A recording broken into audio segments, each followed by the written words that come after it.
Friends, ఈ వీడియోలో మనము ఇక్కడ మీకు కనిపిస్తుంది కదా అలైన్మెంట్ అనే గ్రూప్. ఈ అలైన్మెంట్ అనేటువంటి గ్రూప్ గురించి ఇప్పుడు మనం తెలుసుకుందాము. ఇందులో కొన్ని ఆప్షన్స్ గురించి డిస్కస్ చేద్దాము. ఫస్ట్ నేను ఒక స్కూల్లో స్టూడెంట్స్ డేటాని ఇమాజినేషన్ చేసుకుంటాను. ఒక 5 నెంబర్ ఆఫ్ స్టూడెంట్స్ని మాత్రమే నేను ఇక్కడ రాసుకుంటాను. ఓకే, సరే. ఇక్కడ నేను ఫస్ట్ స్టూడెంట్ నేమ్ అని రాస్తున్నాను. స్టూడెంట్ నేమ్ ఇది చూడండి పక్కకు వచ్చేసింది కదా. మరి అప్పుడు ఏం చేయాలి? మనం ముందు డిస్కస్ చేసుకున్నాం కదా. ఇక్కడ డబుల్ క్లిక్ చేశాను. ఇక్కడ ఏంటి? Roll number. దీన్ని కూడా పక్కకు వచ్చేసింది కాబట్టి దీన్ని అడ్జస్ట్ చేసుకుంటాను. ఇక్కడ క్లాస్ రాశాను. మళ్ళీ ఇక్కడ నేను ఇంకేం రాద్దాము? గ్రేడ్. అంటే ఆ అబ్బాయికి ఎంత గ్రేడు, అంటే ఎగ్జామ్స్ రాస్తే కనుక అతని యొక్క గ్రేడ్ ఎలా ఉంటుంది అని చెప్పి నేను ఒక డేటాని ఇమాజినేషన్ చేసుకున్నాను. ఇక్కడ అబ్బాయి పేరు రాస్తాను. అబ్బాయి లేదా అమ్మాయి. రమేష్, వసుధ, పావని, కళ్యాణ్, రాకేష్. వాళ్ళ యొక్క రోల్ నెంబర్ రాద్దాం. 9 అని, 11 అని, 15 అని, 16 అని, 8 అని, ఇట్లాగా మనకు వచ్చినటువంటి నెంబరు ఏదన్నా రాద్దాం. వాళ్ళ యొక్క క్లాస్ 8th క్లాస్. అందరితో ఒకే క్లాస్ అని వేస్తాను. అందుకని ఇక్కడ నేను ఇలా డబుల్ క్లిక్ ఇక్కడ క్లిక్ చేసి కిందకి డ్రాగ్ చేశాను. ఏమైంది? ఇప్పుడు 8th 9th ఇట్లా వచ్చింది. సో అట్లా రాకుండా ఉండాలి అంటే కిందే మళ్ళీ 8th అని రాయాలి. ఇప్పుడు ఈ రెండింటిని కలిపి మనం డ్రాగ్ చేయొచ్చు.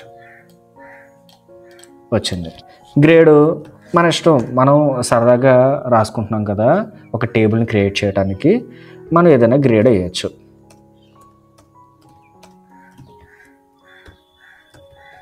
ఓకే, ఇక్కడ ఈ స్టూడెంట్ నేమ్స్ ఉన్నాయి కదా, ఇవి చూస్తే లెఫ్ట్ సైడ్కి ఉన్నాయి. మనం రైట్ సైడ్కి తీసుకురావాలంటే ఏం చేయాలంటే ఇదిగోండి ఇక్కడ రైట్ అలైన్మెంట్ అని ఉందా, అలైన్ రైట్ అని అక్కడ క్లిక్ చేయాలి. ఇదే విషయాన్ని మనం ఎంఎస్ వర్డ్లోని అలాగే పవర్ పాయింట్లోని కూడా మనం నేర్చుకున్నాం కదా. ఇట్లాగ మనం చేయొచ్చు. లేదు మధ్యలోకి తీసుకురావాలంటే ఇదిగోండి ఇట్లాగా తీసుకురావచ్చు. ఇప్పుడు ఈ డేటా అంతటికీ కూడా మనం ఒక హెడ్డింగ్ పెడదాం. ఏంటి ఆ హెడ్డింగ్ అంటే APR school Bhupathipalem 8th class students details అని చెప్పి నేను హెడ్డింగ్ పెట్టాలి. ఎలా పెట్టాలి? ఇక్కడ రాస్తున్నాను చూడండి.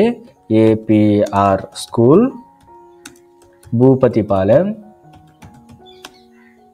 8th క్లాస్ స్టూడెంట్స్ డీటెయిల్స్ అని ఉంది కదా.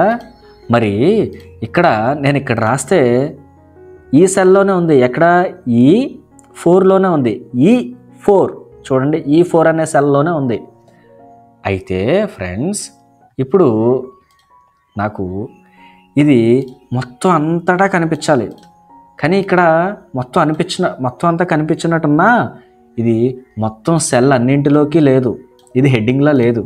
సో దీన్ని ఏం చేయాలి అంటే మనం ఇప్పుడు దీనికి హెడ్డింగ్ పెట్టాలి అంటే ఈ సెల్స్ అన్నింటినీ కూడా మెర్జ్ చేయాలి. అంటే ఇక్కడ E4, F4, G4, H4 ఈ 4 cells E4, F4, G4, H4 అంతా కలిపి ఒకే ఒక సెల్గా మారాలి. అప్పుడు నేను ఏం చేస్తానంటే దీన్ని అంతటినీ సెలెక్ట్ చేసుకొని మెర్జ్ సెల్స్ అని అనాలి. ఏమనాలి? Merge cells. ఇక్కడ క్లిక్ చేయాలి. క్లిక్ చేస్తే ఏమైంది? ఇప్పుడు చూడండి E4 అనేటువంటి సెల్లో మొత్తం కనిపిస్తుంది. అది ప్రతి చోట ఉంది. ఓకే, సరే. ఇప్పుడు నేను ఈ డేటాని కొంచెం చిన్నగా చేస్తాను. చిన్నగా అయ్యింది. ఎట్లా అడ్జస్ట్ చేస్తున్నాను.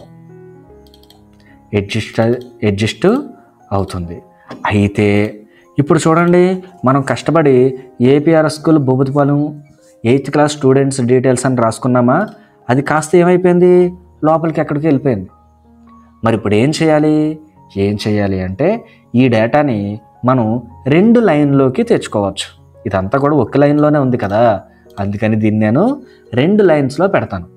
2 లైన్స్లో పెట్టడం అంటే ఏం చేయాలి అంటే వ్రాప్ టెక్స్ట్ మీద క్లిక్ చేయాలి. అంటే వ్రాప్ టెక్స్ట్ని దీనికి అప్లై చేయాలి. ఇలా దీన్ని క్లిక్ చేసి ఈ వ్రాప్ టెక్స్ట్ని క్లిక్ చేయాలి. చూడండి, ఇది ఇప్పుడు 2 లైన్లోకి వచ్చింది, కానీ ప్లేస్ అనేది సరిపోవట్లేదు. అందుకని దీనికి నేను ఇలా కిందకి తీసుకొచ్చాను.